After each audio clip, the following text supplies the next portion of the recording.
నా మొరను నా విన్నపములను ఆలకించియున్నాడు కాగా నేనాయనను ప్రేమించుచున్నాను. ఆయన నాకు చెవియొగ్గెను, కావున నా జీవిత కాలమంతయు నేనాయనకు మొర్హపెట్టుదును. మరణ బంధములు నన్ను చుట్టుకొని ఉండెను, పాతాళపు వేదనలు నన్ను పట్టుకొని ఉండెను.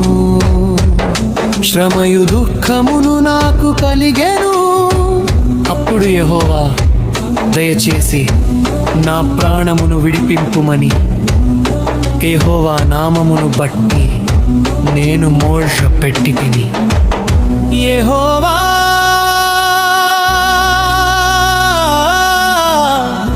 దయాళుడు, నీతిమంతుడు,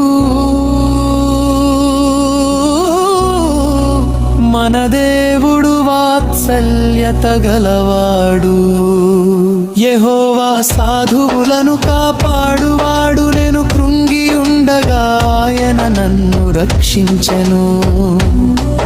నా ప్రాణమా యెహోవా నీకు క్షేమము విస్తరింపజేసి ఉన్నాడు. తిరిగి నీ విశ్రాంతిలో ప్రవేశింపుము.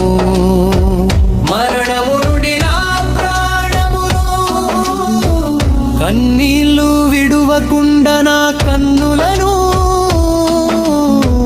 జారిపడకుండా నా పాదములను నీవు తప్పించి ఉన్నావు. సజీవులున్న దేశములలో యెహోవా సన్నిధిని నేను కాలము గడుపుదును. నేను అలాగు మాటలాడి నమ్మిక యుంచి తిని, నేను మిగుల బాధపడిన వాడను. నేను తొందరపడిన వాడనై ఏ మనుష్యుడును నమ్మదగిన వాడు కాడను కొంటిని. యెహోవా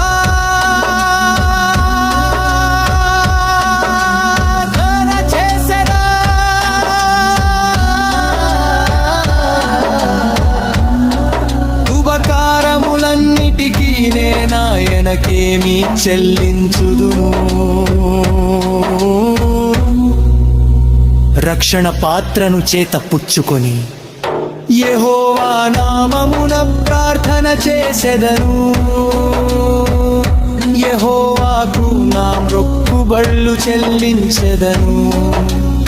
ఆయన ప్రజలందరి ఎదుటనే చెల్లించెదను. యెహోవా భక్తుల మరణము ఆయన దృష్టికి విలువగలది.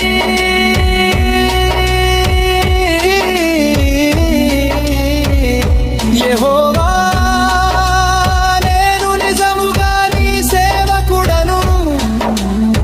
సేవకుడను, నీ సేవకురాలి కుమారుడనై ఉన్నాను. నీవు నా కట్లు విప్పి ఉన్నావు. నేను నీకు కృతజ్ఞతార్పణ నర్పించెదను. యెహోవా నామమున ప్రార్థన చేసెదను ఆయన ప్రజలందరి ఎదుటను. యెహోవా మందిరపు ఆవరణములలో యెరూషలేమా నీ మధ్యను నేను యెహోవాకు నా మొక్కుబళ్ళు చెల్లించెదను. యెహోవాను స్తుతించుడి.